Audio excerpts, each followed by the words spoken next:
On y va? Ça vous... Première question, est-ce que tout le monde est là? Est-ce qu'il y en a d'autres qui arrivent à votre connaissance?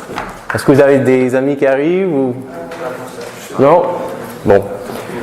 Le temps qu'on démarre, que les autres arrivent, je vais distribuer une feuille. Déjà, je vais demander à chacun de mettre son prénom dessus. OK? Après, je vais distribuer une autre feuille à chacun. Et je vous demande, par écrit, de répondre à cette question. Vous avez vu que le thème de cette conférence, je vais vous parler un peu des différences entre, comment dirais-je, la culture professionnelle et universitaire, américaine et française. Donc, j'aimerais bien savoir ce que vous avez comme opinion sur l'Américain moyen et ses points de vue sur ses idées. C'est ça en bleu. Donc, quelle est mon image d'un Américain typique selon ce que j'ai appris des sources suivantes? Les Américains, peut-être que vous connaissez ici à Paris, des études que vous avez faites, films, lectures, presse, vos voyages, les chansons, etc.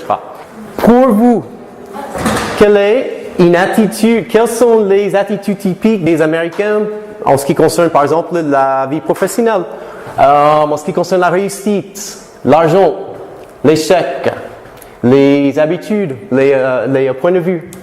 Souvent, je donne des cours d'anglais en France depuis assez longtemps et souvent mes étudiants me disent « Mais monsieur, ça c'est quelque chose que j'ai vu dans un film.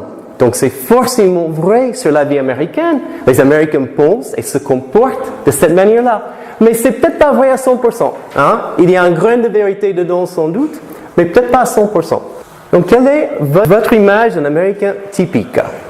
Et c'est sûr qu'avant la fin de cette conférence, je vais vous donner beaucoup de réponses à ces questions, si vous n'avez pas encore d'idées claires. Peut-être une autre façon de voir cette question, on dit que les Américains sont plus capitalistes et que les Français sont plus socialistes dans leur point de vue sur la vie professionnelle. Par exemple, est-ce que c'est vrai à 100%? Je ne dis pas, mais ça c'est ce qu'on dit souvent. Qu'est-ce que vous en pensez? Une autre façon de poser la question, quelle est votre image de quelqu'un qui est capitaliste à tout craint? C'est une autre façon de voir ça. J'espère que vous avez des choses positives à dire. Hein? Mais peut-être que vous n'avez que des images qui ne sont pas très sympas. On va voir. L'essentiel, c'est de beaucoup apprendre aujourd'hui, n'est-ce pas? Donc, je vous donne une petite minute de plus. Entre-temps, je vais demander à tout le monde, si vous ne l'avez pas encore fait, est-ce que vous pouvez, s'il vous plaît, mettre le téléphone sur silencieux? D'accord? Comme ça ne va pas nous interrompre pendant la conférence. OK, on va y aller. Si jamais pendant la présentation, vous avez quelques idées de plus pour répondre à cette question, vous avez une feuille de papier devant vous. Et il y a aussi d'autres raisons pour lesquelles je vous ai donné cette feuille. On va parler beaucoup pendant cette présentation de la réussite et de l'échec, OK? Avec un point de vue peut-être un peu plus américain que français, mais je pense aussi que ce sont des idées quand même très universelles. Mais dans tous les cas, une chose, ceux qui réussissent le plus, d'après énormément de choses que j'ai étudiées, mes propres expériences, ce sont des personnes qui pensent sur le papier. Si vous avez une bonne idée qui reste, c'est comme un papillon qui flotte au gré du vent. Et tôt ou tard, ça va disparaître, n'est-ce pas? Si c'est quelque chose qui est écrit, ça devient des infos concrètes que vous pouvez réutiliser, façonner, faire évoluer, et plein de choses comme ça. Donc, si jamais je vous donne des conseils, une idée, un concept qui fait vraiment tilt, je vous conseille de l'écrire. Sinon, d'ici quelques heures après cette conférence, ça risque de disparaître de votre tête. Également, à la fin de la présentation, on va faire une petite séance questions-réponses. Donc, si pendant cette présentation, vous avez des questions à me poser, je suis tout oui. Mais on va faire tout cela à la fin. Et si on a vraiment le temps, si ça vous intéresse, on va faire une partie de la conférence en anglais. OK? Dans ma première langue. Je me présente alors. Vite fait, je m'appelle Mike. Voilà. Qu'est-ce que vous savez sur moi? Est-ce qu'il y a quelque chose peut-être qui saute au jeu ou vous n'avez aucune idée de rien sur moi? OK, comment vous savez ça? Ah oui, j'ai un petit accent. Ça aussi. C'est vrai, c'est une marque plus américaine que française. OK, et je vais retourner cette question. Qu'est-ce que je sais sur vous? Personnellement, je ne vous connais pas, mais pour préparer la conférence, ces infos, idées, concepts, etc., il fallait bien que je présume les choses. Vous avez décidé de faire des études pendant 2 ans, à mon avis, qui n'était pas très facile. Cette école prépa, il y a énormément de boulot. Dans l'espoir de réussir un concours, c'est d'ici 3 semaines le concours, n'est-ce pas? OK. Hein? Vous avez déjà passé le concours? OK, vous attendez. Donc, vous avez bossé comme des dingues pendant 2 ans, tout en sachant que les possibilités de réussite, c'est quoi? 30-40% qui réussissent à ce concours? Dans tous les cas, ce n'est pas 90%. Donc, je vais vous dire chapeau. Pourquoi? Vous avez déjà compris l'un des principes de la réussite dans la vie.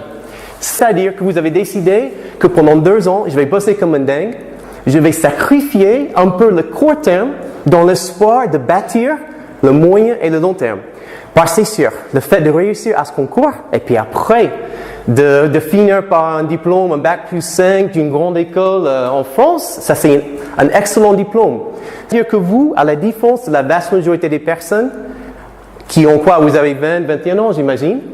Vous avez déjà commencé à rêver dans la vie. Vous voulez déjà faire des choses grandioses dans la vie. Donc, c'est très bien. Donc, je suis basé un peu sur ces idées-là pour créer les informations de cette conférence. Prochaine chose.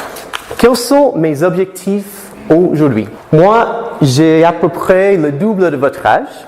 J'ai soufflé mes 40 bougies cette année.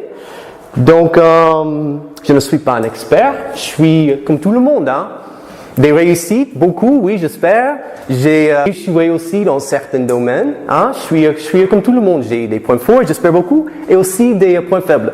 Le but principal, c'est que quelqu'un qui a 20 ans de plus que vous, c'est-à-dire que j'ai forcément beaucoup plus d'expérience que vous dans la vie professionnelle, universitaire, etc., je veux vous faire bénéficier de toutes mes réussites. Et bien sûr, je veux que vous évitiez les choses que je n'ai pas bien faites dans ma vie à travers toutes les infos de cette conférence. J'imagine que c'est aussi les souhaits de tous les prophéties de vos parents, Madame Reitman, etc., n'est-ce pas? Que chaque génération soit encore plus intelligente, réussie, forte, etc. Donc c'est vraiment mon souhait le plus sincère de vous donner beaucoup d'idées, concepts et méthodes concrets, clairs et précis que vous pouvez utiliser après, tout de suite dans votre vie universitaire, un peu plus tard professionnelle, etc., pour connaître une vie qui est pleine, active, réussie, etc. Je veux vous inspirer et vous aider à réussir beaucoup plus que si vous ne m'aviez jamais rencontré. Voilà comment je vois les choses. Il y a énormément de personnes qui choisissent de vivre sur quelque chose que j'appelle les sentiers battus. C'est-à-dire qui suivent tous les autres, qui ne tentent jamais rien de grandiose dans toute leur vie. Et moi, je ne juge pas les autres. Il y en a qui sont très contents avec une vie simple, où je n'ai jamais rien osé, mais je suis plus ou moins content de ma vie. Je ne pense pas que ce soit votre cas. Je sais bien que ce n'est pas du tout ce que je veux faire avec ma vie. Je veux faire beaucoup plus de choses que la personne moyenne, et aussi je veux pouvoir influencer énormément de monde. Donc pour moi, le fait de faire des conférences, c'est l'occasion de parler de mes idées à très grande échelle, que j'espère seront très utiles pour ceux qui vont venir écouter et qui vont les appliquer. Comment est-ce que je vais faire cette conférence? C'est vrai que je pourrais me mettre derrière un pupitre et pendant 2 heures vous parler comme ça. Merci bien, au revoir. Mais ce n'est pas trop mon style. Okay? Je vais essayer de faire quelque chose qui est dynamique, qui est interactif. Je vais vous poser beaucoup de questions. Je vais vous demander de participer un peu à quelques petits jeux qu'on va faire. Je ne veux pas faire ma conférence. J'aimerais bien qu'ensemble, qu'on essaye de créer notre conférence ensemble. Ça vous va? Comme plan? OK. Et l'idée de base, c'est que plus cette conférence est interactive, plus vous retiendrez les infos qui font tilt dans votre tête. Ah tiens, ça c'est quelque chose, je n'ai jamais pensé à ça, je vais appliquer cette idée à ma vie. Et comme source de toutes mes informations, Je ne suis pas un expert, que ce soit très clair, je suis chaque personne. Mais, il y a longtemps, quand j'avais à peu près 20 ans, comme vous, je passais par une période de ma vie qui maintenant, je sais que c'était pas une période très difficile. Mais à cette époque, avec mes compétences et mes connaissances, je trouvais cette période très, très, très, très difficile. Et j'ai commencé à me poser beaucoup de questions. Beaucoup plus de questions que de réponses, évidemment. Et maintenant, j'ai peut-être un peu plus de réponses que de questions, mais bon, c'est comme un jeu de tape-cul, Ça va comme ça. Je me suis dit, quelle est la différence entre un petit pourcentage de toutes les personnes, on va dire 20, peut-être 10 ou 5%, qui arrivent à vraiment trouver une vie réussie, active, pleine et riche, qui crée une excellente vie pour elle-même, les enfants, peut-être si cette personne est patron, pour ses employés, ses clients, etc. Quelle est la différence entre cette petite tranche de la population, ceux qui réussissent le plus, et les personnes qui, encore une fois, je ne juge pas, mais des personnes qui suivent les mêmes sentiers battus que tous les autres. Je voulais plutôt être de ce côté-là que de ce côté-là. Et j'ai commencé à étudier des philosophes, plein de personnes qui avaient étudié cette question de réussite et échec. Donc, les infos que je vais vous donner, ce sont des choses que j'ai appliquées à ma propre sauce, à ma vie. Mais, je ne peux pas vous dire que c'est moi qui ai tout créé. Je ne suis pas aussi intelligent que ça. Pas encore, peut-être un beau jour. En ce qui concerne ces idées, concepts et méthodes, peut-être que certains seront pour vous un peu choquants, un peu surprenants. Dès de base, il faut apprendre, n'est-ce pas?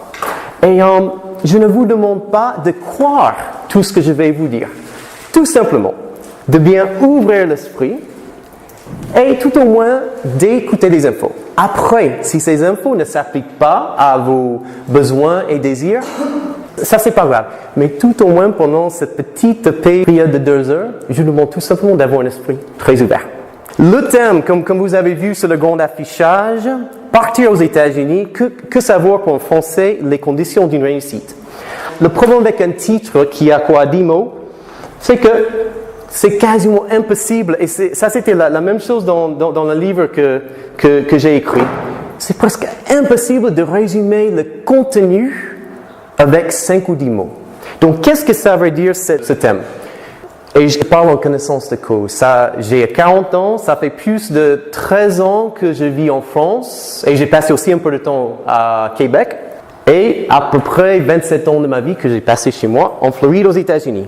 Je vous promets que le fait de partir un jour à l'étranger, pendant des études, un semestre, peut-être une année scolaire, ou si jamais vous décidez d'aller travailler aux États-Unis, en Chine, quelques années de votre vie, je vous promets, il faut absolument le faire.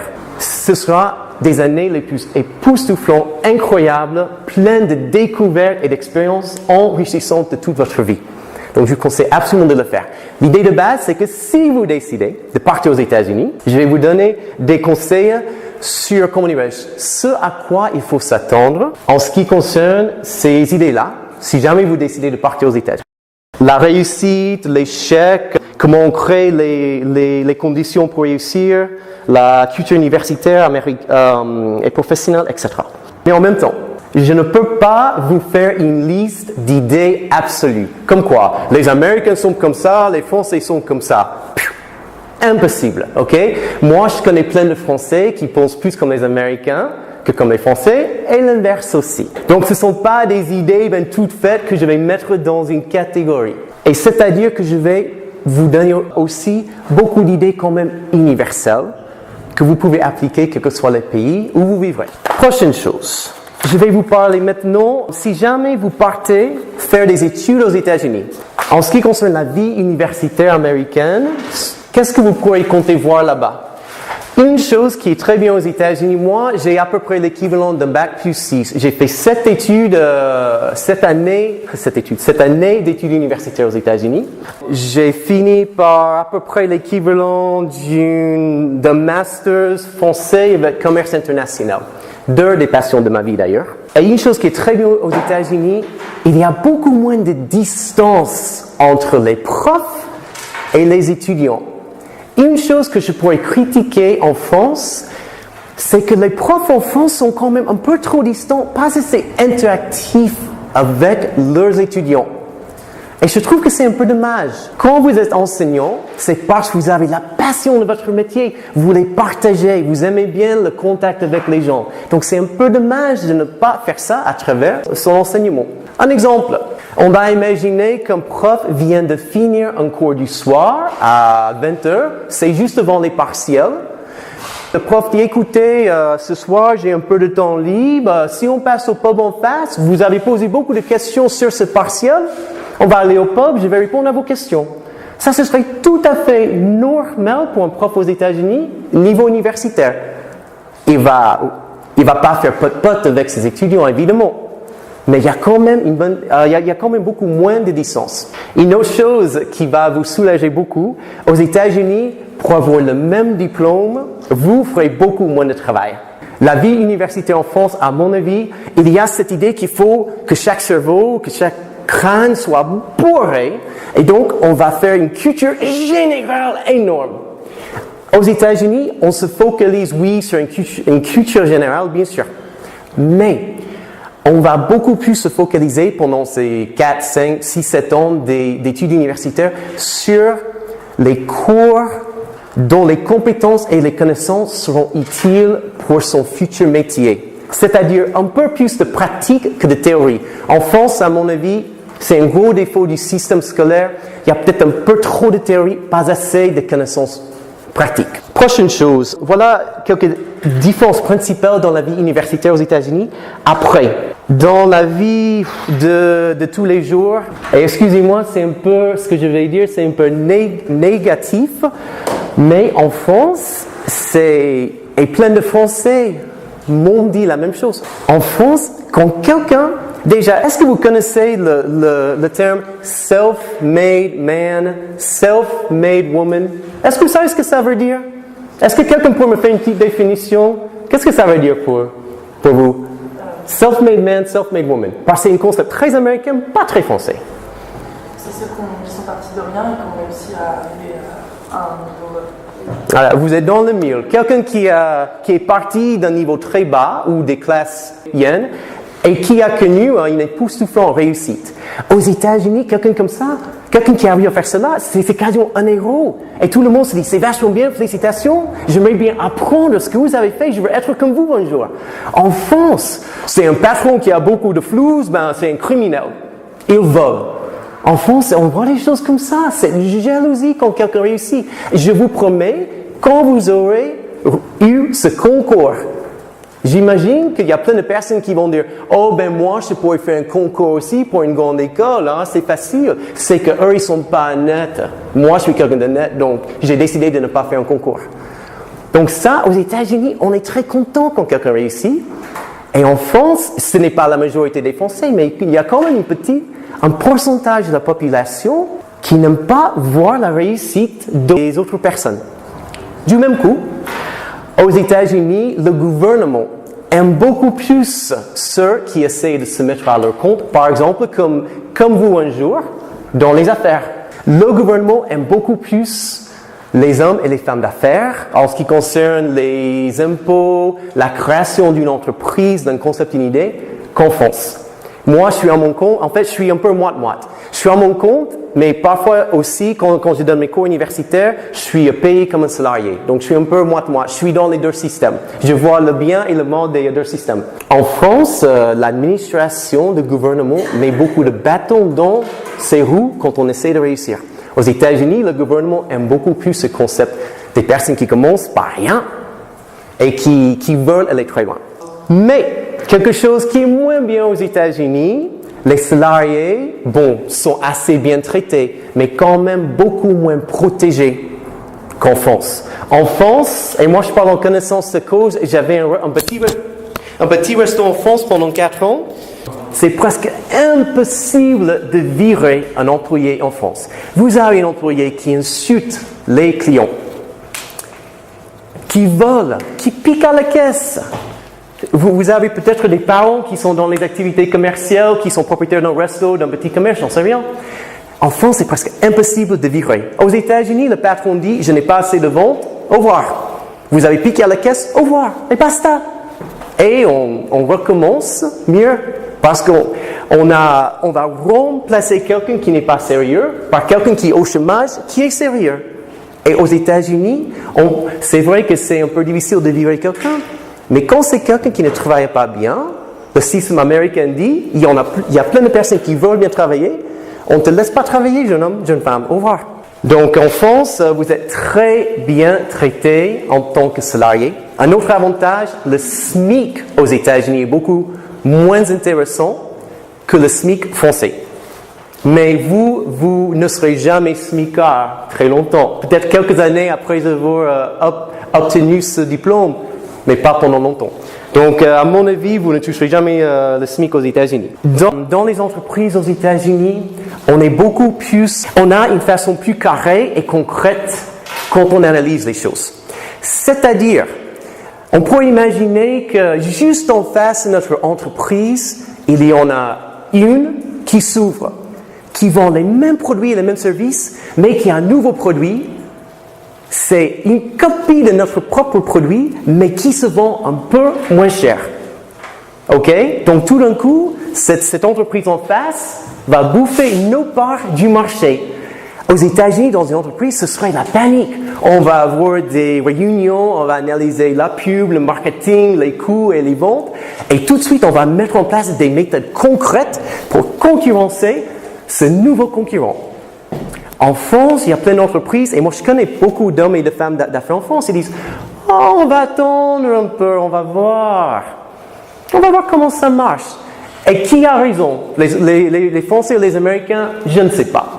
Mais c'est sûr, les Américains analysent et agissent beaucoup plus concrètement dans les affaires que les Français. Et peut-être la plus grosse différence entre les États-Unis et la France, on a une vitesse de vie, mais style lumière aux États-Unis. En France, le changement, même si le changement est nécessaire, les changements se font beaucoup moins rapidement. Les Français sont beaucoup plus traditionnalistes que les Américains. Nous, aux États-Unis, on pourrait dire qu'on a une tradition en place depuis 200 ans. Du jour au lendemain, on trouve un meilleur produit qui est plus rapide, plus fort, qui coûte moins cher. On s'en fout de ce qu'on faisait pendant 200 ans. On change tout de suite. En France, le changement prend un peu plus de temps. Les Français aiment prendre un peu plus leur temps que les Américains. Et qui a tort, qui a raison, encore une fois, ce sont des points de vue différents et je ne vais pas dire. En sachant que ces différences et plein d'autres différences existent, comment les interpréter et les analyser? Maintenant, je vais vous expliquer quelques idées de base pour réussir dans la vie qui sont peut-être un peu plus américaines que françaises. Mais bon, comme je vous ai dit tout à l'heure, qui sont quand même des idées universelles. Pour réussir dans la vie, je vous donne des conseils. Il faut constamment faire quelque chose que j'appelle ECPE. Effort, continuel, progressif, évolutif. Continue. Pourquoi? Vous verrez que pour réussir dans la vie, quel que soit le domaine, il faut travailler et faire des efforts pendant très longtemps. De plus en plus dans le monde, on veut tous tout de suite. Et ça ne marche que rarement. Donc il faut faire des efforts continus. Il faut après faire des efforts progressifs. Pourquoi? Vous ne pouvez pas continuellement faire exactement la même chose et vous attendre à de meilleurs résultats. Donc il faut continuellement faire progresser ces efforts. Évolutif. Pourquoi? La vie, les marchés, les besoins et les attentes des clients, des entreprises, de vos patrons, etc. changent constamment. Vous devez constamment remettre en question vos compétences et vos connaissances et les faire évoluer. Sinon, vous risquez de devenir quelqu'un qui n'est pas trop vendable comme employé. Parce que vous avez les mêmes compétences en 2020 que vous aviez en 2016, par exemple. Prochaine idée, ceux qui réussissent le plus dans la vie voient les choses et chaque action et chaque pensée et les conséquences sur le court, le moyen et le long terme. La réussite de votre vie et surtout basé sur les conséquences à moyen et à long terme. Et si nous ne vivons que dans le court terme, le problème c'est que c'est très facile de se dire « Ah ben les conséquences d'une mauvaise habitude, ce n'est pas grave, car vous ne voyez pas encore les mauvais effets. » Mais avec le temps, tout cela, ça s'accumule. Par exemple, si vous avez de mauvaises habitudes de santé, vous avez un mauvais train de vie, à l'âge de 20-25 ans, vous ne voyez pas encore les mauvais effets. Mais à partir de 30, 40, 50 ans, vous commencez à avoir les conséquences néfastes de beaucoup de mauvais choix que vous avez faits plus jeunes. Donc, ceux qui réussissent le plus, avant de faire chaque chose, se posent la question, quelles sont les conséquences potentielles sur le court et surtout le moyen et le long terme? Une autre chose, une grande erreur que beaucoup de personnes font, on se dit, ok, je n'ai pas beaucoup de rêves dans la vie, donc je vais jamais faire de gros efforts. C'est-à-dire, je reste neutre. Je ne réussis pas, je n'échoue pas. Je vais vous dire quelque chose, rien n'est neutre dans la vie. Soit avec chaque action et chaque pensée dans tous les domaines de votre vie, vous avez avancé, soit vous avez reculé. Ok? Il faut voir chaque action et chaque pensée comme quelque chose qui bâtit un peu ou beaucoup votre avenir ou qui le détruit. Je vais beaucoup parler pendant cette conférence de la réussite et de l'échec. Mais échec, c'est un mot qui est très mal compris et très mal utilisé. Pourquoi? Souvent, on se dit, bon, j'ai fait un petit effort, ça n'a pas marché, je baisse les bras. Et voilà, basta. La vraie question devant un échec, il faut se dire, mais qu'est-ce que j'ai appris? Je viens de faire quelque chose, j'avais un but, je n'y ai pas réussi, j'ai échoué. Qu'est-ce qui n'a pas marché? Qu'est-ce qui a quand même marché? Comment mieux faire la prochaine fois? Donc, chaque fois que quelque chose ne marche pas, ça arrive à tout le monde. Et souvent, quand on démarre dans sa carrière, il y a beaucoup plus d'échecs que de réussites, je vais vous promettre. Mais si vous savez comment bien utiliser l'échec comme moyen d'apprendre ce qui marche et ce qui ne marche pas, vous pouvez aller très loin. Petite question. Imaginons, je pense bien que c'est en avril, vous êtes spectateur devant la ligne de départ du marathon de Paris. OK? Je pense qu'il y a 40 000 personnes qui viennent courir. Et moi, je fais beaucoup de courses à pied, donc c'est un sport qui me fascine. Et donc, vous voyez, parmi les meilleurs du monde, qui sont musclés, forts, très sportifs, en train de s'échauffer. Et juste devant qu'il y a des coups de pistolet, vous voyez quelqu'un qui vient à la ligne de départ, il est comme ça. Il est quand même beau et sportif, et vous vous dites, c'est sans doute quelqu'un de sportif, mais il marche comme ça. Et vous voyez qu'il va faire ce marathon avec des boulets, 1, 5, 10 kg, autour de ses jambes.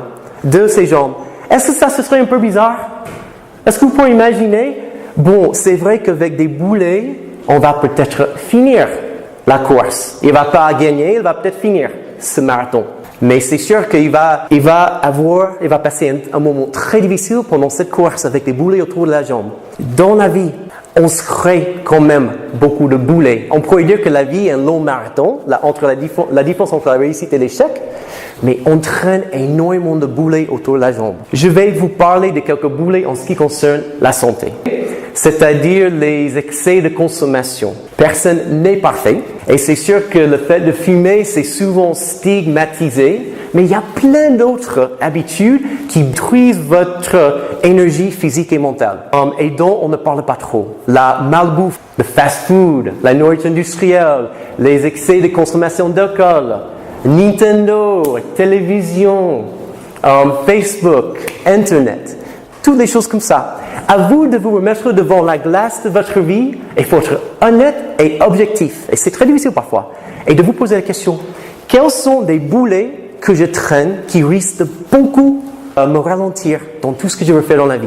C'est pas facile cette question. Et une autre chose qui est très importante, et je pense que c'est une grosse erreur, et c'est quelque chose que je vois de plus en plus dans la vie, les meilleures vérités, les meilleurs apprentissages, les meilleures occasions se trouvent sous la surface. Il y a plein de personnes qui vivent dans un monde très superficiel, qui voient que la surface des choses, mais qui ne font jamais les efforts CPE pour creuser dedans et voir ce que les autres ne prennent pas le temps de découvrir. Et je vous promets, pour réussir dans votre vie, vous aurez à prendre une grosse pelle et travailler dans la fange, dans le vase, au fond de la rivière pendant longtemps, parfois avant de réussir. Mais il faut savoir bien regarder sous la surface. On va faire une petite mise en situation, okay, en ce qui concerne cette idée de gérer les situations de conflit, parce que pendant toute votre vie, il y a des situations de conflit, famille, amis, collègues, profs, clients, patrons, etc. La situation. Vous savez bien que cette année au Brésil, quel est cet énorme événement qui se profile au Brésil cet été? Je sais que pour les Français, c'est le sport numéro 1, n'est-ce pas? Le foot. Ok. Est-ce qu'il y a ici des personnes qui suivent le foot un peu? Des hommes? Okay. Est-ce qu'il y a des femmes qui suivent le foot? Ben, ça veut dire que ce sont de vraies Françaises, n'est-ce pas? Elles n'aiment pas le foot. Voilà la situation. Il y a un fan de l'équipe espagnole, un fan de l'équipe française. Vous êtes en train de parler. On va dire, Arthur et Aurélien sont en train de parler, Espagne-France. Et Arthur, qu'est-ce que tu penses de la prochaine Coupe du Monde? Et il dit, ben franchement, les Espagnols, on a gagné en 2010 et Messi est plus fort que jamais. Cette année, je crois fort à nos chances. Et toi, qu'est-ce que tu en penses?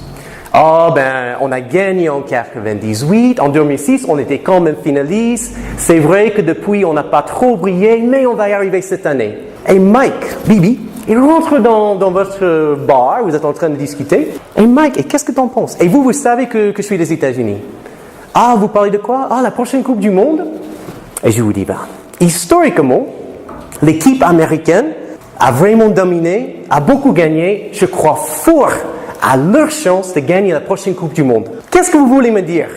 Sans regarder sous la surface, sans essayer de gérer une situation de conflit, qu'est-ce que vous voulez me dire? Ben Mike, t'as fumé la maquette avant de venir, t'es malade, toi, t'es vraiment cocardier, hein, les Américains? Tu rigoles. Mais, on va regarder sous la surface et aussi on va travailler quelques phrases qui gèrent très bien les situations qui risquent de cafouiller et de devenir des disputes. Quelle est une très bonne question si jamais il y a une situation où vous n'êtes pas d'accord avec quelqu'un, mais vous voulez que ça reste neutre, vous ne voulez pas une dispute? Une excellente question. Mike, je n'ai jamais vu les choses sous cet angle, que ce soit avec votre patron, ami, famille, etc. Je n'ai jamais vu les choses sous cet angle. Qu'est-ce que tu veux dire exactement? Sur un ton neutre, on n'est pas fâché, hein? Mais Mike, qu'est-ce que tu veux dire exactement? Ben, c'est vrai qu'on a déjà gagné la Coupe du Monde, on va regagner la Coupe du Monde cette année. Et vous dites encore, mais il est déglingué dans la tête, ce type. Qu'est-ce qu'il dit là? Une autre question, c'est Mike, je n'ai pas tout à fait compris. Est-ce que je pourrais te demander d'expliquer tes propos un peu plus? Et moi, qu'est-ce que j'ai dit tout à l'heure? L'équipe américaine est très forte, a beaucoup gagné. Elle va regagner. Est-ce qu'il y a quelque chose que vous avez manqué en ne pas cherchant sous la surface? Non? Hein? On demande une explication quand est-ce qu'elle avait gagné justement pour se justifier. Ok. Oui, Mike, c'est en quelle année que l'équipe américaine a gagné? Parce que moi, je connais le foot. La première Coupe du Monde en 36, c'était en Italie. En 40, il y avait la Deuxième Guerre mondiale. Il n'y avait pas de Coupe de foot, machin. Mais Mike, à ma connaissance, c'est américain, non? Ok, bonne idée. Ah, vous parliez de des équipes masculines. Ah, je parlais de l'équipe américaine féminine qui a gagné 2 Coupes du Monde. Ce n'est pas pour faire l'intéressant quand les Américains ont gagné, mais tout simplement. Souvent, quand on n'est pas d'accord, on a quelque chose qui dépasse notre rayon de connaissances, de compétences, quelque chose qui dépasse les infos dans notre tête. On a souvent cette tendance à chercher la dispute, à montrer pourquoi on a raison, cette personne n'a pas raison. Mais si vous cherchez sous la surface, vous trouverez beaucoup de vérité dans la vie, beaucoup de choses intéressantes, en restant neutre dans les situations de conflit. Prochaine chose, l'une des compétences dans votre future vie professionnelle. Pour un patron dans une entreprise, c'est assez facile de trouver des personnes qui savent faire quelques petites tâches techniques. Par contre, ce qui est très difficile pour un patron, c'est de trouver des personnes qui savent analyser ce qui ne marche pas et mettre en place des solutions concrètes à court, à moyen et à long terme. C'est-à-dire, Dans tous les domaines de votre vie, bien sûr, votre vie professionnelle, il faut savoir éviter quelque chose que j'appelle les guérisons pansements. On ne peut pas voir les solutions uniquement à court terme. Qu'est-ce qu'il faut faire quand on a un problème? On n'a pas assez de ventes, on risque de faire la faillite, par exemple, dans cette entreprise. On ne peut pas penser solution pansement. Il faut qu'on se dise, qu'est-ce qu'il faut qu'on mette en place à court, à moyen et à long terme pour résoudre le problème?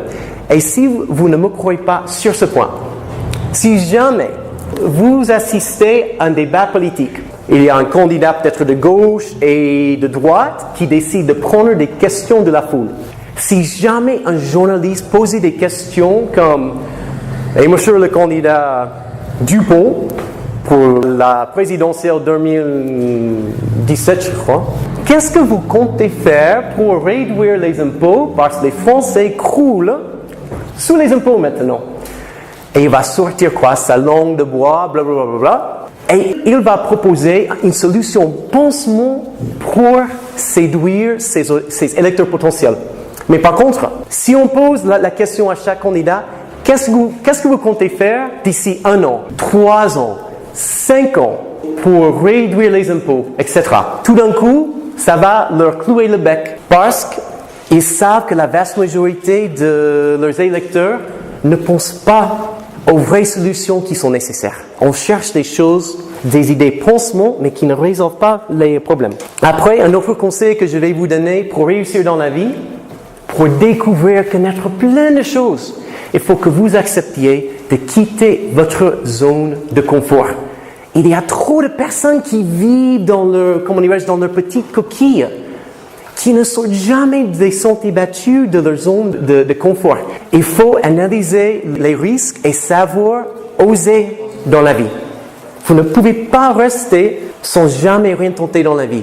Mais effectivement, il faut prendre le risque aussi, pour réussir. La prochaine question que je vais vous poser, il y a peut-être qu'une chose sur Terre qui est commune à tout le monde. Des hommes, des femmes, quel que soit leur âge. Quelle est une chose que chacun ici et tous les habitants de la Terre, quelle est une chose qu'on partage? On a L'amour de l'argent. l'argent.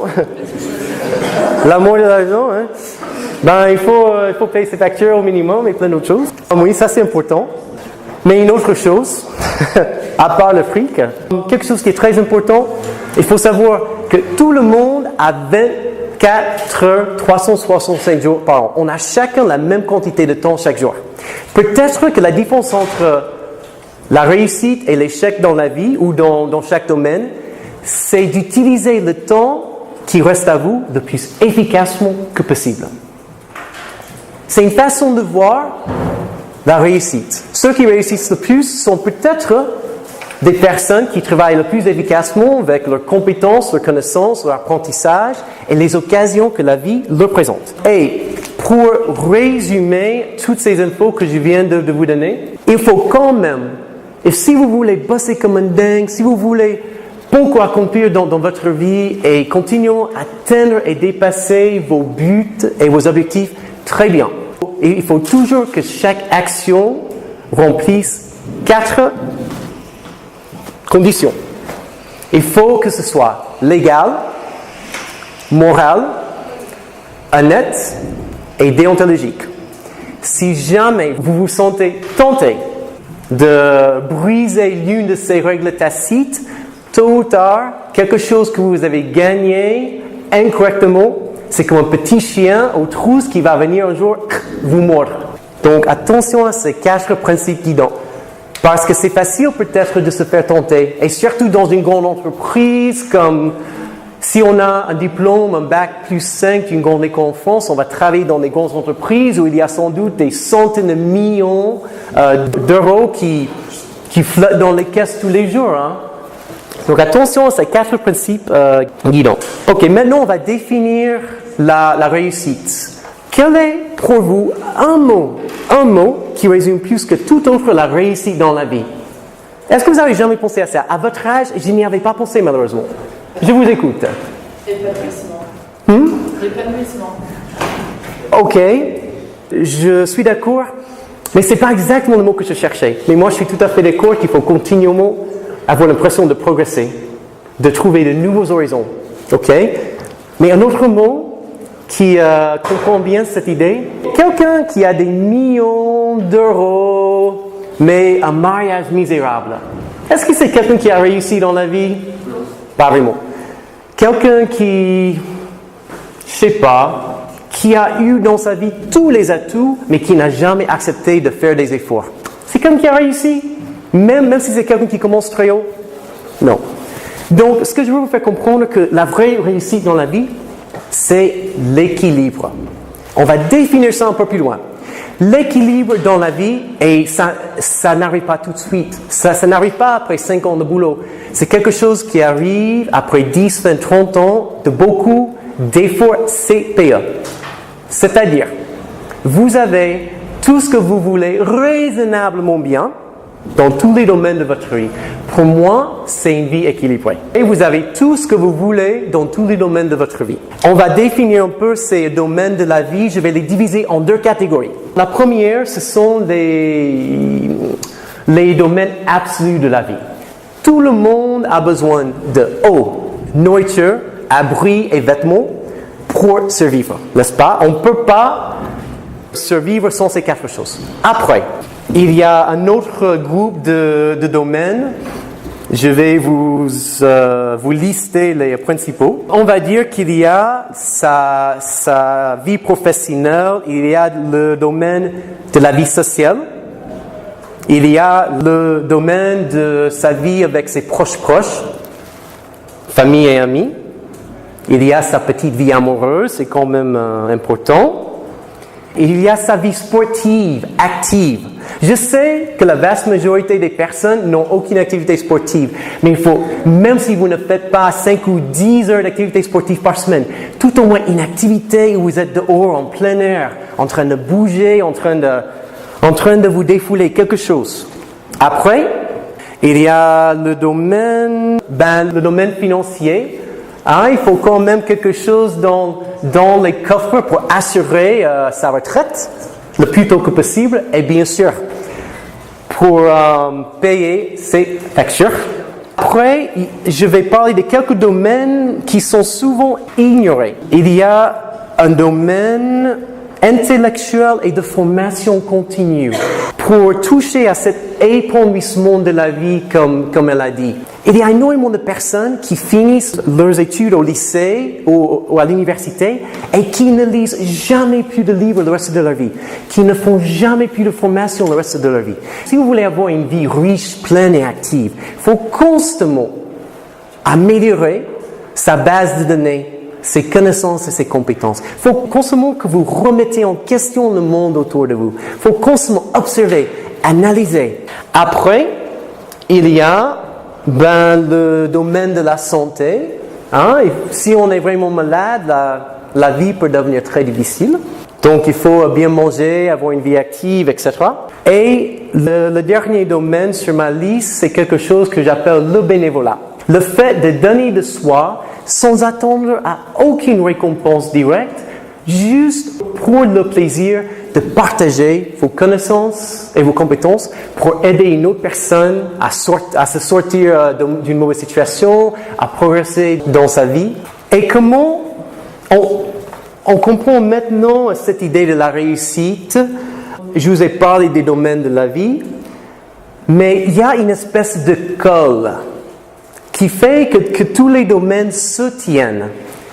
On va appeler ça les buts, les objectifs de la vie. C'est très difficile. En fait, déjà, je vais vous donner un exemple. Je fais mon sportif. On va dire que ces balles de papier représentent quoi? Mes pensées et mes actions. Que cet espace vague et global représente mes besoins absolus et mes désirs dans la vie. Et qu'est-ce que je suis en train de faire? Qu'est-ce que je viens de faire? Est-ce que c'est quand même une méthode un peu ridicule, non? Qu'est-ce que j'ai oublié de faire avant de jeter mes pensées et mes actions en l'air? Qu'est-ce que j'ai oublié de faire? Qu'est-ce que je n'ai pas établi? Vous n'avez pas ciblé les objectifs. Exact. Et il y a énormément de personnes qui passent toute leur vie sans jamais écrire noir sur blanc de façon concrète leur but et leurs objectifs dans la vie. Est-ce que vous pourriez imaginer un match de basket? Il y a 10 personnes qui courent sur un terrain, mais il n'y a pas de panier. Ben, c'est un peu bête. Ils sont en train de faire quoi? Ça, c'est la vie d'énormément de personnes. Ces personnes vont être peut-être plus ou moins contentes de leur vie.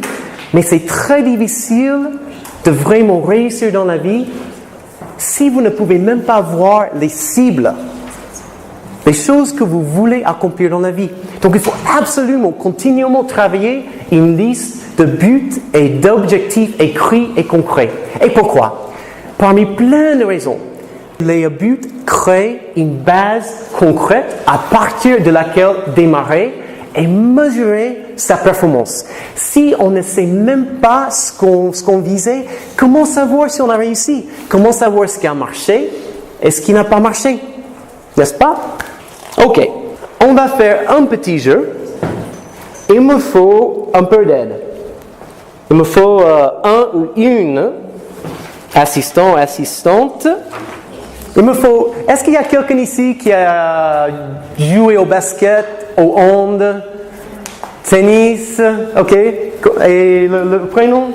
Alexandre. Alexandre. Je peux vous demander de venir ici, Alexandre? Et Alexandre, quel est votre sport de prédilection? Le basket. Ok, mais ça correspond très bien à ce qu'on va faire. Ce que je vais faire, je vais vous demander de vous mettre là. Ok. Alexandre, c'est un bon, mais pas encore un très bon joueur de basket. Il décide, l'année passée dans mon club à Paris, on a presque gagné le championnat, on n'était pas loin. Moi, j'ai fait en moyenne. Est-ce qu'il y a quelqu'un qui a un feutre noir par hasard? Parce que ça va pas trop bien marcher. On va voir. Bon, c'est bon. Ok. On va dire que... On va faire les deux à la fois. Voilà. Ok. Alexandre a marqué 10 points par match en 2013. Et il décide, je ne suis pas content, on était proche de gagner le championnat, je me lance un défi. Cette année, je vais beaucoup améliorer mes compétences, mes connaissances. Je vais marquer 15 points par match. OK? Donc, il a mis en place un but concret, spécifique. On va travailler ces méthodes. Donc, ce qu'il faut faire, vous vous mettez là, oui, un peu plus loin. OK? Pour illustrer comment il faut mettre en place et analyser ces buts, on va demander à Alex de jeter les balles, sauf qu'il va se bander les joueurs comme ça. C'est-à-dire, il va jeter à l'aveuglette. Il faut faire comme ça, Alex? Oui, complètement. Et puis, essayer d'atteindre la cible. De jeter. Ouais. OK. Ouais. OK. Qu'est-ce qu'on voit? Ça, c'est comment énormément de personnes vivent leur vie. Je veux accomplir quelque chose, mais je ne sais pas concrètement ce que je veux faire. Ça, c'est comme si il s'était dit, je veux être un meilleur joueur de basket, mais sans but concret et spécifique. Oui, c'est ça. OK. Donc, restez là. Et maintenant, on va faire un autre petit jeu, la même chose, sauf que, voilà son objectif. 15 points par match. OK, allez-y. Oui, jette. OK, 1, 2, 3. Qu'est-ce que ça veut dire? Alex, c'est un bel aise au basket. C'est un objectif qui est trop facile pour Alex. Donc, avec ce but très limité, il ne va pas avancer, il ne va pas vraiment apprendre et progresser. Donc, on va changer un peu. Alex, qui a beaucoup progressé, 15 points par match, c'est trop facile pour lui. N'est-ce pas? OK. Maintenant, on est à peu près à mi-distance. OK. OK. D'accord. Mais il a atteint la cible plus ou moins facilement. il fallait qu'il fasse un effort, mais bon, c'était pas trop difficile. Qu'est-ce que ça veut dire? Ça veut dire que c'est sans doute un but pour son niveau actuel qui est réaliste. Ce n'était pas facile, pas très difficile, il va bosser comme un dingue, il va faire des efforts CPE, il a un but concret, et grâce à toutes ces choses, il va repousser ses limites et y arriver. OK? Donc, Alex, c'est la mi-saison, il a explosé.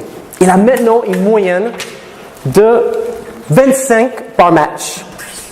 Dis donc, il y a des équipes de Pro A qui vont l'appeler maintenant. Il a même commencé à dunker, vous voyez. Il a travaillé ses muscles dans les jambes. Ce qu'on va dire, c'est que son entraîneur a dit, Alex, tu as fait beaucoup de progrès, on va viser 25 points par match. Il dit non, je veux faire 30 par match. On va gagner le championnat cette année, mais il faut que je travaille mieux. Donc, Alex dit non, 25, 30 par match. C'est-à-dire qu'entre son niveau actuel et son vrai niveau, OK? Ready? OK? OK. Qu'est-ce que ça veut dire? Que Alex a fait des rêves grandioses, chapeau. Il a osé espérer quelque chose qui n'est pas en cours dans ses capacités. Mais est-ce que ça veut dire, c'est quelque chose qui arrive souvent, est-ce que ça veut dire que, oh, je n'ai pas atteint le but de 30 points par match, je vais baisser les bras? Non. Ça veut dire que c'est peut-être un but qui est trop élevé, mais il va mettre en place des mini-buts entre-temps. Il va dire, avant la fin, je vais déjà faire 20 par match, 25, 27, 28. Il va beaucoup travailler et un jour, il va atteindre ses 30 points par match. Je veux vous faire comprendre, c'est une situation un peu comique, évidemment, mais le fait de rêver dans la vie, il y a tellement de choses qui vont vous arriver, qui vont vous dire, tu es stupide, tu as osé rêver et faire un gros effort. À vous de dire, je m'en contrefous de ces infos, je veux accomplir cela et je suis prêt à faire les efforts. Un exemple de plus. Maintenant, Alex a décidé, bon, 30, c'est peut-être un peu trop, je vais plutôt faire 25, la saison prochaine, 30. OK? Vas-y. Vas-y, toi. Yeah. OK. Ah. OK. Le 6e petit jeu. Merci, Alex. Je vais vous donner un cadeau. C'est l'un de mes livres qui va vous aider à progresser en anglais, j'espère. Merci beaucoup. Merci. OK.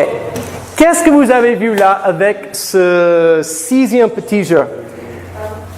Parfois, vous avez travaillé comme un dingue, vous avez établi vos buts écrits et concrets, mais parfois dans la vie, même avec les meilleures intentions, même quand tout est mérité, il y a des aléas dans la vie. Et il faut recommencer à essayer.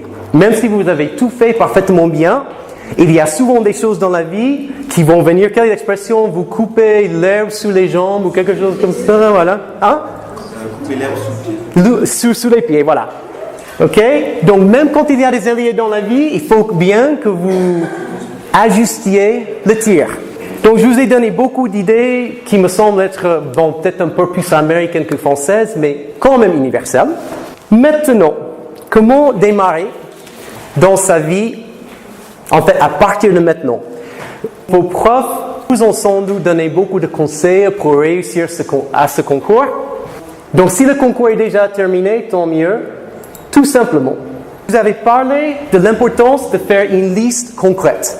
La prochaine fois où vous avez une grosse épreuve devant vous, ce que je vous conseille de faire à l'école, c'est de mettre par ordre d'importance les matières qu'il faut que vous prépariez, quelque sorte de liste concrète.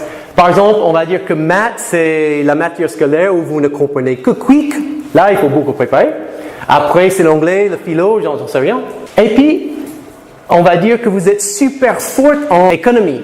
Donc là, c'est la matière que vous préparez peut-être le moins. Ce que je veux vous faire comprendre, c'est que quand vous avez une liste concrète avant de démarrer une tâche, ça enlève énormément de stress. Et encore une fois, c'est une espèce de but concret, écrit. Ça enlève énormément de stress. Ça vous donne chaque fois une base de départ et encore une fois, un moyen de mesurer vos résultats. Et c'est sûr que chaque semestre dans ces grandes écoles, pendant la période des partiels, vous aurez une méthode, si vous n'avez pas encore cette méthode. Comme je vous ai dit tout à l'heure, les études en France sont très intenses, vous avez déjà remarqué. C'est parfois même un bourrage du crâne, à mon avis. Comment bien démarrer ces études d'ici 3 mois dans votre grande école? Parce qu'à mon avis, je vais croire en vous à votre place. Vous avez tous, pour moi, déjà réussi à ce concours. On voit déjà tous dans cette grande école. Donc, comment bien démarrer son premier semestre? Mettez-vous en contact. C'est vraiment simple. Dans toutes les universités, il y a des clubs d'étudiants actuels et anciens. Mettez-vous en contact avec des étudiants actuels et anciens et posez-leur les questions. Quelles sont les matières les plus difficiles? Qui sont les profs qui sont sympas, qui aident les étudiants? Qui sont les profs qui sont horribles, méchants, qui mettent le muraille de Chine entre eux et les étudiants, etc. Comme ça, vous démarrerez votre premier semestre beaucoup mieux que tous les autres étudiants qui n'auront rien fait pour préparer leur première année. On va dire que vous avez maintenant votre parchemin. On va avancer dans l'avenir 5 ans. Vous avez ce diplôme universitaire. Maintenant, je vous donne quelques conseils pour démarrer ce long processus de recherche d'emploi. Quand j'avais mon resto, j'ai vu, des centaines de CV et de lettres de motivation. On n'a pas 50 heures pour faire une formation, parce que c'est quand même un processus très compliqué. Mais je vais vous donner quelques conseils. Déjà, à tout moment où vous donnez des informations, que ce soit des infos écrites ou des réponses à des questions pendant cet entretien d'embauche, évitez les sempiternelles platitudes. Est-ce que vous savez ce que ça veut dire? Ça veut dire que, et c'est quelque chose que j'ai souvent vu en France avec les candidats. Monsieur, ou madame, je suis sérieux, dynamique et motivé, je veux travailler dans votre entreprise. Votre futur patron potentiel, si cette personne décide de vous embaucher, n'a rien à faire des généralités. Expliquez toujours à la fin de vos phrases ou à la fin de vos réponses, il faut toujours laisser des infos concrètes, des exemples précis et concrets. Par exemple, il y a une question qui tue pendant les entretiens d'embauche, mais de plus en plus, c'est une question très courante. OK, j'ai 500 candidats. Madame, monsieur, le ou la candidate, j'ai 500 candidats, j'ai un poste. Pourquoi vous et pas tous les autres? C'est une question que les patrons aiment bien poser parfois. Et souvent, et moi j'ai fait beaucoup d'exercices avec mes étudiants concernant les entretiens d'embauche. Ça fait partie de mes cours. Et aussi avec mes clients professionnels. Et souvent, ils commencent à débiter « Je suis sérieux, dynamique, motivé, embauchez-moi ». Mais n'importe quel candidat pourrait dire cela. « Je suis sérieux, dynamique et motivé ». Donc, on va améliorer beaucoup cette approche traditionnelle. Parce que, je vous pose une question. Pendant tout ce processus de recherche d'emploi, quel est votre objectif principal? Quel est un verbe pronominal qui explique ce qu'il faut faire plus que toute autre chose pendant la recherche d'emploi? Qu'est-ce qu'il faut que vous fassiez devant ce patron potentiel pour vous faire embaucher? Puisque tous les autres candidats, il faut bien que vous vous démarquiez. C'est-à-dire, en ce qui concerne vos connaissances, vos compétences et vos expériences, qu'avez-vous qui est unique par rapport à tous les autres candidats? Si vous faites que des généralités sans infos précises et détaillées dans vos réponses, vous êtes comme tous les autres candidats, vous êtes rayé d'office de la liste. Mais si vous faites des réponses concrètes et précises, parce que ce sont ces réponses-là que votre patron va analyser pour décider si jamais ce patron vous embauche ou non. Il faut toujours, pendant tout ce processus, finir par les infos concrètes et précises. Et je vous promets que vous aurez beaucoup plus de réussite lors de ce processus de recherche d'emploi. OK. Donc, vous avez décroché votre poste de rêve. vous aimez les arts graphiques, vous êtes maintenant assistant dans le département marketing dans une grande entreprise. Et c'est votre boulot de rêve. OK, comment bien démarrer dans cette entreprise? Je pose une question. Il faut absolument que vous compreniez cela, et surtout dans le monde des affaires. Dans votre vie professionnelle, c'est quelque chose que j'ai trouvé sur Internet. Il a débouché après une grande école de commerce. Et qu'est-ce que vous voyez? Quelques dizaines de titres d'emploi. Et ça, c'est une petite liste. Évidemment, il y a des centaines de possibilités. Mais moi, je vais me hasarder à dire quelque chose. Et je veux que vous me disiez si j'ai raison ou si j'ai tort. Voilà ce que je vais vous dire. Quel que soit le titre de votre poste dans le monde des affaires, tout ce qui concerne les entités pécuniaires, vous n'aurez que l'un de 3 rôles principaux.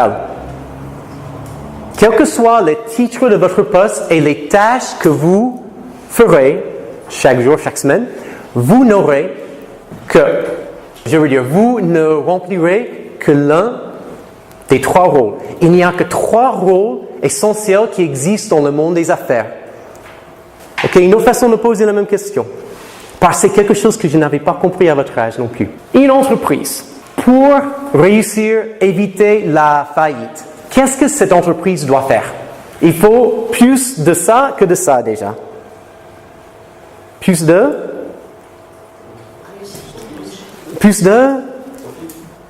Déjà, même avant les bénéfices, oui.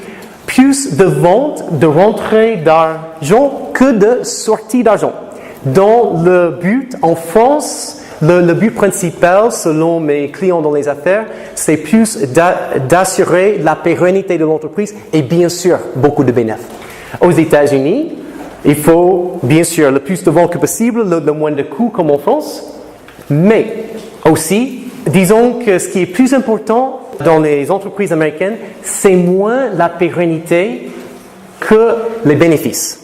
Même si une entreprise veut survivre, si une entreprise ferme les portes aux États-Unis, ce n'est pas forcément très grave dans la culture américaine si cette entreprise a fait des bénéfices. C'est un peu bizarre, mais ça c'est comment on voit les choses. Donc c'est-à-dire, il n'y a que 3 rôles, quel que soit le titre de votre poste. Soit vous aidez votre entreprise à augmenter les ventes, les rentrées d'argent, soit vous aidez cette entreprise à diminuer les sorties d'argent, à maîtriser les coûts. Ces compétences-là, pour la vaste majorité des professionnels, sont beaucoup plus faciles. Savoir vendre, faire du marketing, faire venir les clients avec la publicité, c'est par contre beaucoup plus difficile. Donc là, vous gagnez beaucoup plus d'argent, mais ce sont des compétences qu'il faut travailler beaucoup plus pour développer. Ici, il y a plus de postes, mais vous gagnez moins d'argent. Parce quelle est la grosse limite concernant les coûts? Quelle est la grosse limite en ce qui concerne la gestion des coûts? Il faut bien comprendre cela. Oui, il y a un budget, donc le problème avec le fait de diminuer les coûts, au-delà d'un certain point, on ne peut plus diminuer les coûts, n'est-ce pas? Parce que comme ça, après, il faut sacrifier la qualité et la quantité des produits. Par contre, les ventes qu'une entreprise peut faire sont quasiment illimitées. Si vous voulez vraiment vous spécialiser, mais vous n'êtes pas encore sûr de ce que vous voulez faire, je vous promets quelque chose. Vous aurez à travailler 5, 10 ou 15 ans avant de savoir ce que vous voulez vraiment faire comme métier. Ce n'est pas quelque chose qu'on comprend à l'âge de 20-25 ans. Il faut beaucoup de temps. Si vous n'êtes pas encore sûr, je vous conseille de développer des compétences de vente dans votre future grande école, des compétences surtout de vente, communication, marketing, publicité, etc. C'est là où vous pouvez, si vous désirez gagner beaucoup d'argent, c'est là où vous pouvez gagner le plus. Pas ici. OK, une autre chose. Vous avez réussi à cet entretien d'embauche. Je suis le patron, le PDG de cette grande entreprise. Vous venez dans la salle de conférence pour signer votre premier vrai contrat professionnel. Donc, le patron, il vous donne le papier à signer. Et le patron dit, donc c'est votre premier poste, félicitations, bienvenue, etc. Le patron vous dit quelque chose comme jeune homme, jeune femme, vous souhaite beaucoup de chance dans votre future carrière avec nous. Je veux juste que vous sachiez quelque chose si vous ne comprenez pas encore comment ça marche. Vous travaillerez chaque année 5 mois sans gagner un centime. Est-ce que vous signeriez ce contrat ou non? Le patron vous dit chaque année, que ce soit 2 ou 3 ans ici ou 50 ans ici, chaque année, vous travaillerez 5 ou 6 mois sans gagner un centime. Qu'est-ce que vous diriez? Est-ce que c'est légal ou illégal? Est-ce que c'est dans les conventions collectives ou à l'extérieur? Est-ce que ça se fait en France? Est-ce que ça se fait aux États-Unis? Oui, ça se fait dans tous les pays. Est-ce que vous savez pourquoi? Je vous ai fait un petit doc qui va expliquer, et c'est une vraie fiche de paye de Bibi, hein? Il y a quelques années, j'avais un poste à temps partiel et je vais vous montrer un exemple. Voilà sur ma fiche de paie le salaire brut. Après, moins ce qui part tout de suite. Donc, vous faites les maths. C'est à peu près le même en France dans tous les postes. Il y a à peu près 20% qui partent tout de suite dans la poubelle. OK? C'est comme si on jouait au basket. OK.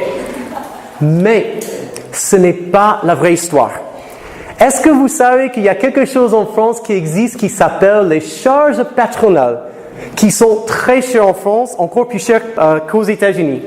Donc, si on fait les maths, ce que votre patron paye en charges patronales, il ne peut pas vous payer. Donc, c'est votre salaire qui part. Si on fait les maths, si on creuse sous la surface de votre fiche de paie, on remet le même salaire brut, mais et ce qui part tout de suite, plus ce qui part en charge patronale. Donc, ça fait 1700. Donc, c'est à peu près 42% de votre salaire qui part en fumée tout de suite. Et bien sûr, je ne suis pas contre les impôts. Il faut les écoles, il faut les routes. Bien sûr. Je ne dis pas qu'il faille qu'on élimine les impôts. C'est-à-dire que vous avez travaillé plus de 5 mois de l'année et vous n'avez pas un centime dans la poche. C'est-à-dire qu'en France, aux États-Unis, c'est à peu près le même. Vous travaillez jusqu'en mai, juin ou juillet avant de gagner un seul centime. On va aller un peu plus loin. Okay, on va enfoncer les clous un peu plus. Après, vous avez en avril de chaque année, je viens de le faire, je n'étais pas content. Vous avez votre déclaration d'impôt. Donc, le gouvernement va ponctionner encore plus. Donc, finalement, vous finissez par travailler peut-être même 6 ou 7 mois chaque année sans toucher un rond. Est-ce que c'est désespérant? Est-ce que ça vous motive pour travailler? Peut-être un peu moins. Mais, si vous appreniez quelques compétences de base, et je n'ai pas trop le temps d'en parler aujourd'hui, quelques compétences de base d'économie, d'investissement et de défiscalisation, vous pouvez finir par payer moins chaque année que 50% de votre salaire en impôts. Mais il faut quand même faire l'effort d'apprendre comment gérer son argent, quel que soit son salaire. Vous avez entendu parler de ces footballeurs en France, ces joueurs de basket aux États-Unis qui gagnent dans des dizaines de millions. À la fin de leur carrière, ils ont les poches vides. Ils n'ont pas géré l'argent. Donc, quel que soit son salaire, il faut avoir quand même un peu de jugeote financière. Et je vous parle de l'argent. Ce n'est pas la chose la plus importante dans la vie. Je pense pour moi c'est très important, j'imagine pour vous aussi. Mais ce qui est toujours la chose la plus importante, c'est l'équilibre. Mais en même temps, que vous travaillez au SMIC pendant toute votre carrière ou que vous deveniez le PDG d'une grande entreprise, 500 000 € par an, je vous promets, vous allez bosser comme un dingue pendant toute votre carrière. Et si on part de ce point de vue qu'on va bosser comme un dingue pendant toute notre carrière, il vaut mieux qu'on gagne beaucoup d'argent que très peu, qu'on gère bien nos finances que pas bien. Ça, c'est ce que je veux dire quand je vous parle de l'argent. Ce n'est pas la chose la plus importante, mais il faut quand même une certaine quantité. Et étant donné, avec le système actuel de la retraite, votre génération à vous travaillerait vous travaillerez sans doute 50 ans à temps plein avant de toucher la pleine retraite. Donc pendant ces 50 années, il vaut mieux qu'on gagne beaucoup que très peu. Le problème, c'est que j'ai assez d'infos pour faire une présentation de 10 heures, donc je dois beaucoup condenser. Quand un produit ou un service sort, on parle souvent de quelque chose qui s'appelle, si vous voulez, PUV, proposition unique de vente. C'est-à-dire, ce produit ou ce service, qu'est-ce qu'il a qui est meilleur que ceux de nos concurrents? La même chose chez vous. Il faut bien que vous vous disiez constamment, en ce qui concerne mes connaissances et mes compétences, comment continuellement les développer pour être le plus marketable et vendable dans le monde des affaires. Il faut souvent se mettre en question.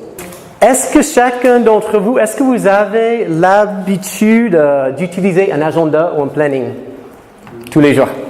OK. Moi, je connais énormément de professionnels qui n'utilisent pas de planning et pour moi, c'est une idée farfelue. Comment organiser tous les aspects de sa journée et surtout, ne rien oublier si on n'a pas une liste complète. Mais, il y a un gros problème qui est inhérent à un planning. Par exemple, disons qu'on a une journée de travail de 10 heures. Si on fait un planning pour 10 heures de travail, qu'est-ce qui arrive? Chaque journée de travail, il faut compter 20 ou 30% d'aléas. Des clients qui appellent, des cas d'urgence, des choses comme ça. Donc, pour avoir un planning qui marche très efficacement, laissez toujours un petit jeu de 20 ou 30% pour les aléas de la journée. Il ne faut jamais se dire, bon, j'ai une journée de travail de 15 heures. Dans mon planning, je vais mettre 14 ou 15 heures d'activité. Vous n'allez jamais finir autant. Okay? Il y a toujours beaucoup d'aléas dans la journée. Vous avez déjà remarqué ça ici. Quasiment chaque chose que vous voulez faire prend plus de temps que prévu. En ce qui concerne votre santé, quelques conseils. Il y a de plus en plus d'infos en ce qui concerne le bien manger. Mais il y a parfois trop d'infos, on ne sait pas exactement ce qu'il faut faire. Je vais vous donner des conseils. C'est un sujet que j'aime beaucoup étudier en ce qui concerne mes lectures. Quelques conseils très simples. Évitez tout ce qui est industriel dans la mesure du possible. C'est-à-dire, tout ce qui a 10, 20, 30 ingrédients, il faut rayer ça de la liste parce qu'il y a beaucoup de produits chimiques dedans. Et plus un produit est industrialisé, moins il y a de vitamines et de minéraux.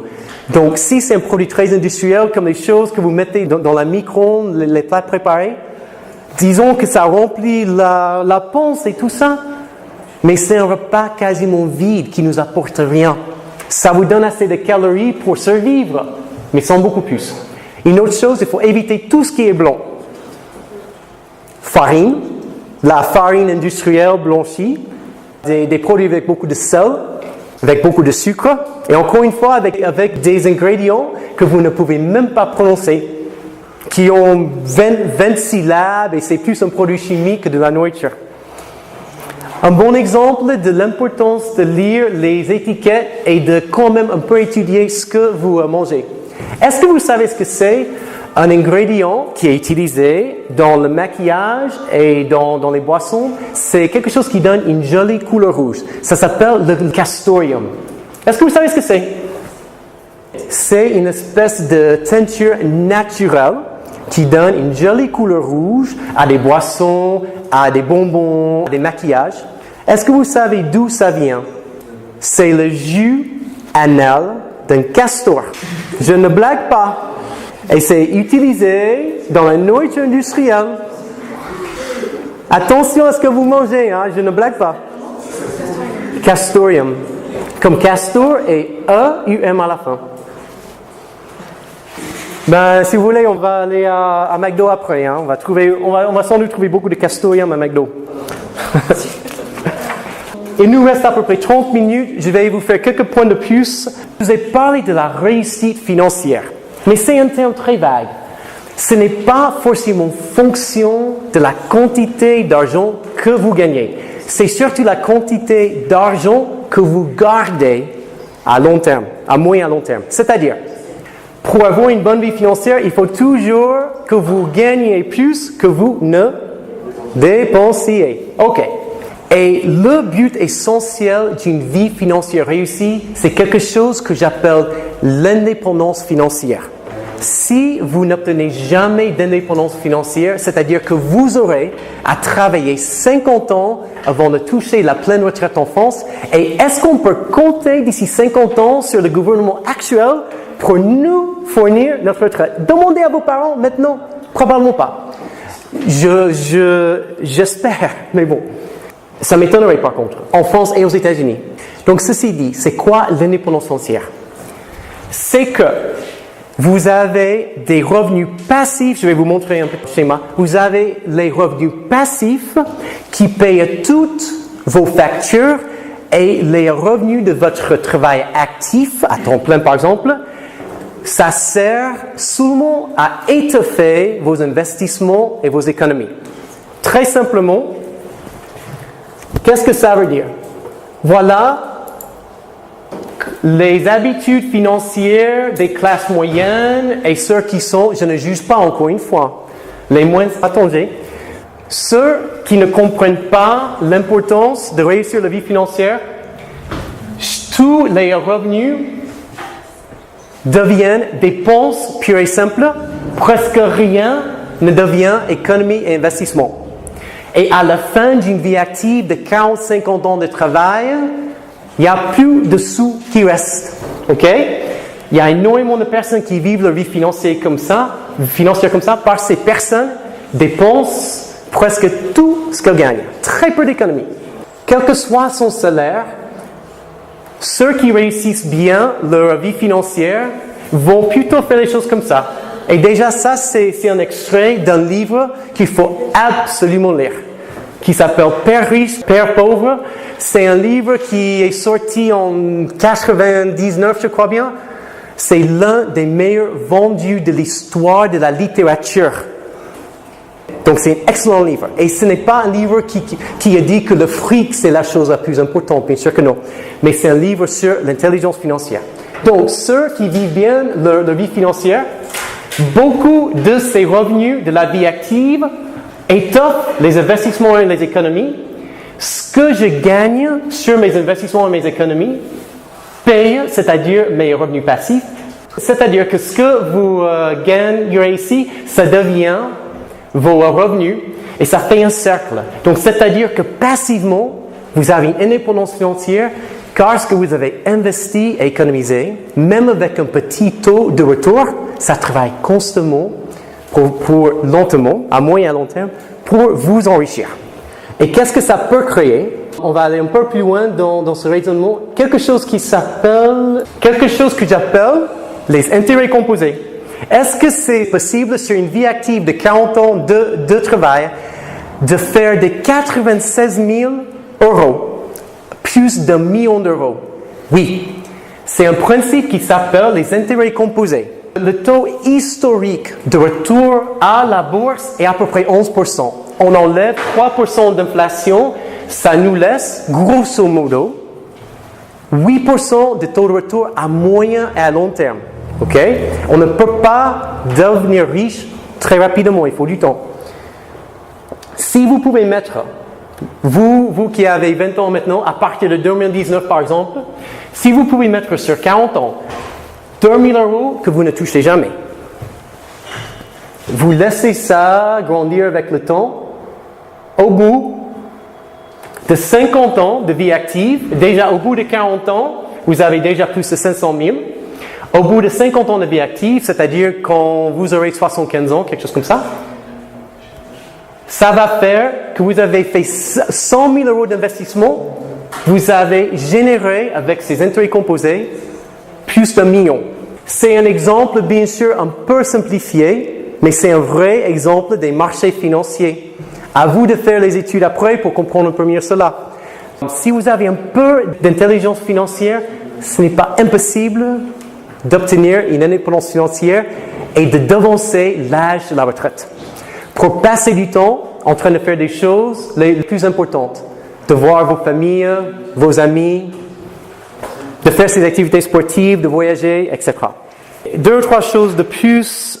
Est-ce que je pourrais demander à quelqu'un de monter et faire des photocopies? Non, il faut quand même dizaine. Oh, ben, pour chaque personne, oui.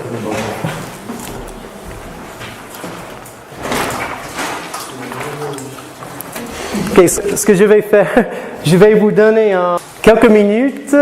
La prochaine partie, je vais vous poser quelques questions sur vous et je vais écouter vos questions sur moi, des choses que vous voulez savoir.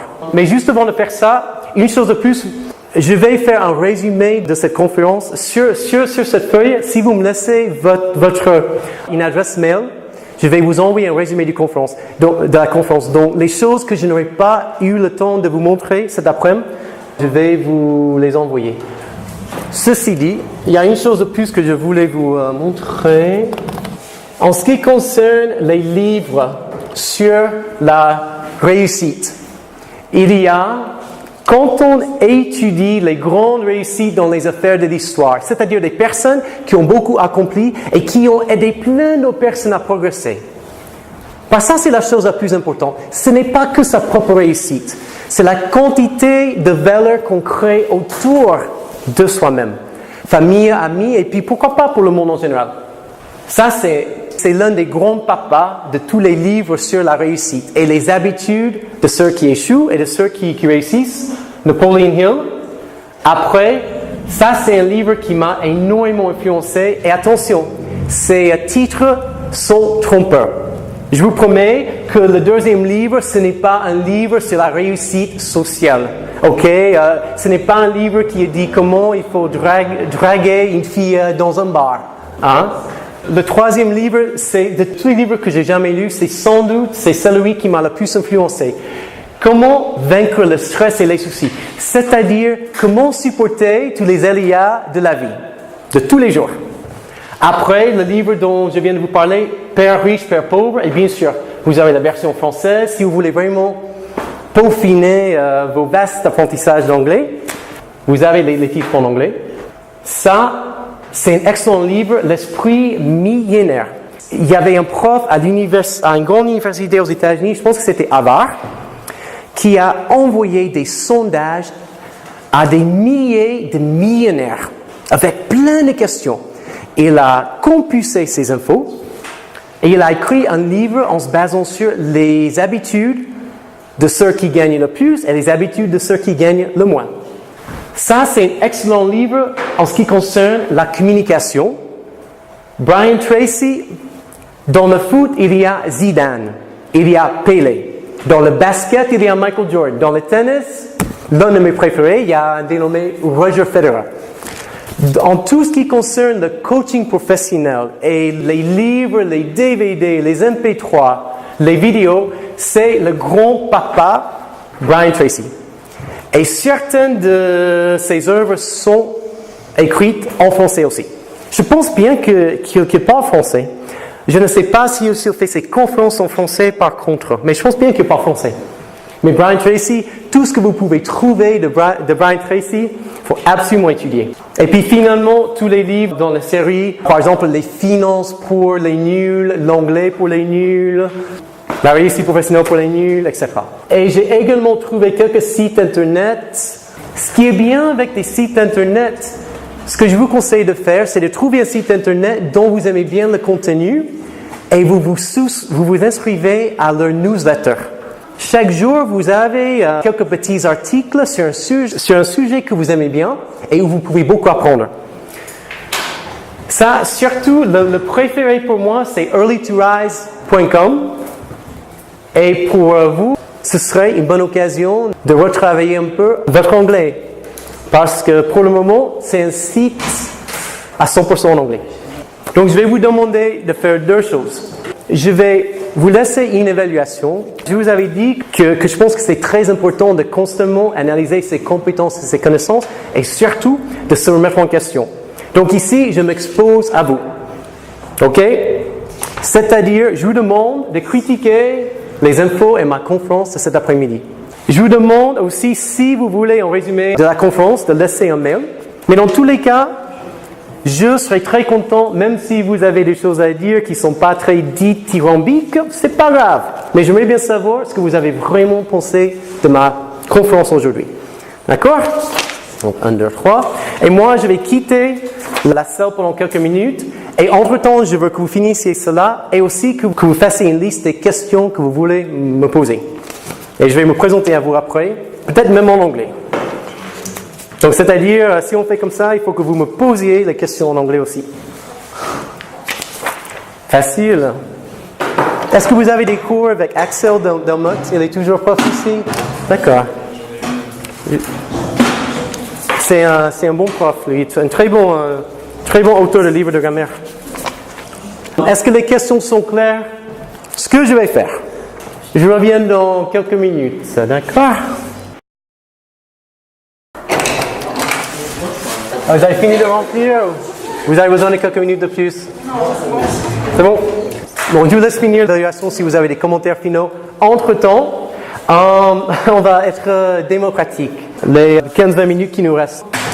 Est-ce que vous voulez que je me présente à travers vos questions en anglais ou en français maintenant? Anglais. Ok, il y a une personne qui dit anglais? Anglais. Ok. Donc, il faut que vous jouiez le jeu, vous me posez des questions en anglais. Hein? Ce que je vais vous demander de faire, oui, de me poser la question. Et après, je vais peut-être vous poser quelques questions pour vérifier que vous aurez compris mes réponses. Donc, on fait question-réponse et question après. D'accord? On est prêt? Qui veut démarrer? Who would like to begin? Et attention, une chose à vous expliquer tout de suite. L'accent anglais américain n'est pas du tout le même accent. Hein? Même pour moi, j'ai du mal à comprendre les Australiens parfois, les Anglais, les Écossais. C'est à peu près la même différence entre vous et les Québécois. Donc, j'ai un accent que vous ne connaissez peut-être pas encore. Bon, écoute. What is your question? I have no question. Oh ben, on est mort en trombe, hein? Non, mais je croyais que au début c'était vous qui. Ok, on va faire une mise en situation. Vous êtes un jury de 17 patrons dans une grande entreprise. Vous êtes presque sûr que vous voulez m'embaucher. Donc vous êtes très intéressé par ma candidature. CV, lettre de motivation, premier entretien. On en est maintenant à la 3e entretien. Et vous voulez poser des questions pour me connaître un peu. Est-ce que vous pourriez me poser comme question? Where do I live? In Rouen? I live in a very small town which is called Rouen. Not Rouen, Rouen. Are you familiar with the town of Rouen? Is it in Normandie? Non. Oh no, it's in the country. La province, comme vous dites. We have Clermont. En fait, Clermont, Lyon, Saint-Étienne, Rouen is here. It's a very beautiful little town that I love. It is about 4 hours from Paris. Population is approximately 40, maybe 70,000, maybe. But it's not Paris. It's not at all Paris. Je fais mes études, mes expériences professionnelles. Where have you been studying in England, in America? Okay, where did I study in America? I am from Florida. So my first university was in the south of Florida at the University of Tampa. Are you familiar with the city of Tampa? A beautiful city on the west coast of Florida, on the Gulf of Mexico. A very beautiful city. Near Key West? No, you have Tampa here and Key West is in the south. It's about 4 hours away from Key West. So I did 4 years of studies at the University of Tampa. And at the University of Tampa, I fell in love. With a French woman? With all the French people. Really. I fell in love at the University of Tampa with the French language. And I decided that I had to do everything that was possible to master the French language.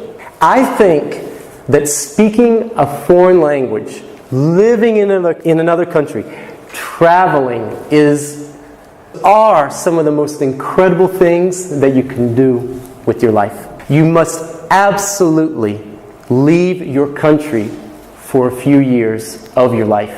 You will never regret the experience. And after I finished in Tampa, I went to the northwest a little, I went to the University of Auburn, which is in Alabama. Do you remember Alabama from the film Forrest Gump? Yeah, okay, Alabama. Voilà. Ok, d'autres questions? Oh, vous êtes timide. Ok, je vais vous poser des questions alors. Au pif. Diane. Tout au sérieux. Pourquoi tu as décidé de venir ici? C'est vrai que ce n'est pas un choix universitaire très facile. Pour la prépa? Oui, pour la prépa. Parce que pour moi, c'était un défi personnel. Un défi personnel. Je suis en fac et du coup... D'accord. Donc, vous avez trouvé que c'était un bon chemin pour accéder à des études supérieures. D'accord. Et pour le moment, est-ce que ça a valu la peine? Ouais, pour le moment, je ne sais pas ce que j'ai fait. D'accord. Ok. Maxime, pourquoi l'IPCOM à Paris? Qu'est-ce qu'il voulait faire avec sa vie? Je voulais faire une prépa pour me dire que je faisais le meilleur. Et après, pour l'IPCOM, parce que c'était plus petit et que j'avais pas envie d'être perdu dans un monde. D'accord, donc ça fait un peu famille ici, vous vous connaissez tous, j'imagine. Peut-être que vous sortez ensemble les week-ends, les bars, les boîtes de temps en temps. C'est bien. Quand vous avez le temps, non? Ah, une autre question. Récemment, vous savez que ce livre est sorti et j'ai travaillé avec Madame Reitman. Ce livre est sorti en 2013 et la deuxième édition vient de sortir.